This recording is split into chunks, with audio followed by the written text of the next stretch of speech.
आत्माओं आप देख रहे हो, कहीं पर भूकंप आ जाता है, हजारों लाखों की संख्या में मानव मर जाते हैं, अन्य प्राणियों की तो गिनती ही नहीं।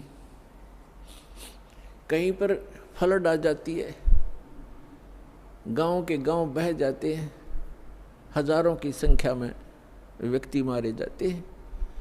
और वो उन मकानों को, उन वहाँ के सांसारिक सुखों को जोड़ने में सारा जीवन लगाते हैं। उनका दृष्टिकोण सिर्फ उन्हीं पर केंद्रित रहता है कि कोठी बना लूँ, कार बना लूँ, एक प्लाट और ले लूँ, 2 कोठी और बना दूँ, एक बैंक बैलेंस बना दूँ, एक फैक्ट्री लगा लूँ। उद्देश्य मनी मेक ही रहता है। परमात्मा कहते हैं तो बच्चों वाले खेल खेल रहे तुम, आप जी को ज्ञान नहीं है इसलिए यहाँ डले ढो रहे हो। 1 सेकंड का पता नहीं क्या बिजली गिर जाए और फिर आप यहीं स्थिर होना चाहते हो ऐसे गंदे लोक में। तो तत्व ज्ञान का अभाव है। जब आपको तत्व ज्ञान होगा,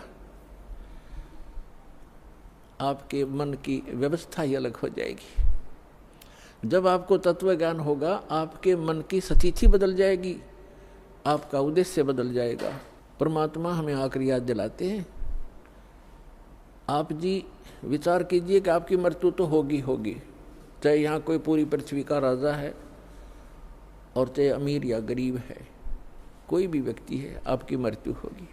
और आपने जो कुछ भी सारे जीवन में संग्रह किया वो आपके साथ नहीं जाएगा। ये तो यूनिवर्सल ट्रूथ है, आपको सबको मालूम है।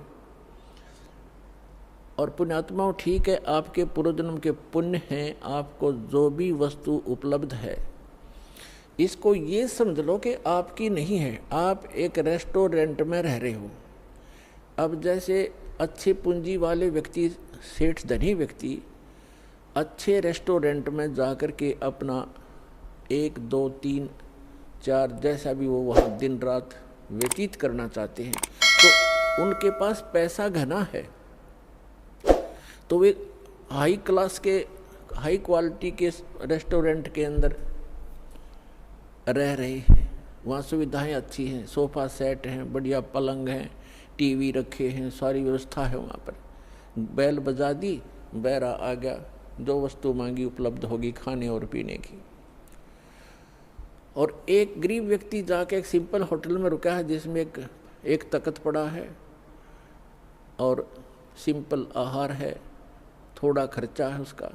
तो ऐसा ही समझ लो आप, जो गरीब है वो एक सिंपल होटल में रह रहा है, अमीर है वो बड़े होटल में रह रहा है, लेकिन वस्तु किसी की नहीं। वहाँ पर होटल में गए व्यक्ति को पता होता है कि यहाँ तेरी वस्तु कोई नहीं है, इनको प्रयोग कर सकता है, वो भी अपने खर्चे से। तो इस काल भगवान का ये होटल है फॉर एग्जाम्पल। और इसमें आपके पुण्यों के कारण आप सुविधा जो आपको है वो आपके पूर्वजन्म की पूंजी से है, जेब आपकी ही खर्च हो रही है। जो सुविधाएं आपको उपलब्ध हैं आपके पुण्य क्षीण हो रही है। और गरीब व्यक्ति है वो समझ ले सिंपल होटल में रह रहा है, कोई झोंपड़ी में है, चाहे सिंपल मकान में रह रहा है, तो वो भी एक होटल में ही है। एक दिन दोनों ने ही जाना है और दोनों ने वो सब वस्तुएं यही छोड़ जाना है। अब जाना कहाँ है? स्वदेश को जाना है। होटल में व्यक्ति वही रहता है जो विदेश गया हुआ है, अपने घर से बाहर है। आज तक आपको यही नहीं मालूम कि हम इस होटल को छोड़कर प्रस्थान कहाँ करेंगे। आपको तो जबरदस्ती जब आपकी पूंजी समाप्त हो जाती है, आपका समय समाप्त हो जाता है, उस होटल से पकड़कर बाहर फेंक दिया जाता है सड़क पे, आप कहीं जाओ। जब हम घर से बाहर चलते हैं वैसे किसी काम कार्यवश, तो जाने से पहले हम वहाँ कहाँ रुकेंगे, रात्रि हम कैसे व्यतीत करेंगे, उसकी व्यवस्था पहले करके जाते। और संसार छोड़ के जाने वाला व्यक्ति कभी सोचता भी नहीं कि मृत्यु के बाद मैं कहाँ जाऊँगा। तो वो ज्ञान अब आपको प्राप्त हो रहा है कि आप ये साधना करोगे और आप इन होटलों में रहो जैसे जिसकी व्यवस्था है। ठीक है, धनी है अपने उस सुविधा को प्राप्त करो, निर्धन है अपने उन मकानों में गुजर करो। और दोनों ही 2 रोटी खाते हैं, एक गरीब भी और सेठ भी। और एक चारपाई पर ही सोते हैं, 3-3 4-4 पर सेठ नहीं सो सकता। एक कोने में चाहे 10 कक्ष की कोठी हो, एक कक्ष के एक कमरे में एक तख्त 3.5 बाई। परमात्मा कहते हैं क्या चढ़ावा मेंढिया और लंबी भीत उसार, घर तक 3.5 हाथ गणाता 4.25। यानी आपको लेटने के लिए अपने हाथ, ये हाथ होता है इतना, प्रत्येक का शरीर अपने 3.5 हाथ का होता है, 3.5 हाथ का। तो परमात्मा कहते हैं आपने जो 20 कक्ष की कोठी बना रखी है, उसमें 3.5 हाथ और बाई 1 हाथ, इतनी जगह की जरूरत है आपको। बाकी उस कोठी की शर्मा मार ले, क्या बनेगा उसका? समय खोया, अपना जीवन व्यर्थ किया। तो कहने का भाव ये है कि ठीक है, भगवान ने आपको कोठी भी दी है, सुविधाएं भी हैं, कोई बात नहीं, लेकिन अब भविष्य की तैयारी करो, यहाँ से चलने का उद्देश्य बनाओ। असक जन्म हो गए आप जी ने यही भटकताओं का।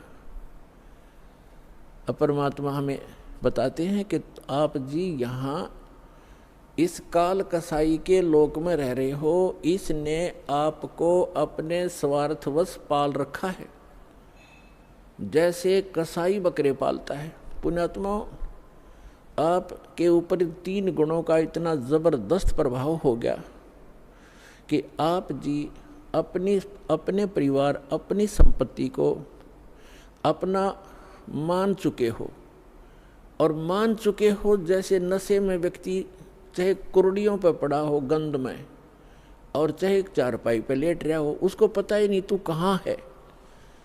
तो आज हम सभी की ये स्थिति है कि हम इस सब कुछ को अपना मान चुके, और इसको ये कहा जाता है कि आप कसाई के लोक में रह रहे हो और ये आपको सबको खाएगा बारी बारी, ये नहीं बख्शेगा किसी को भी।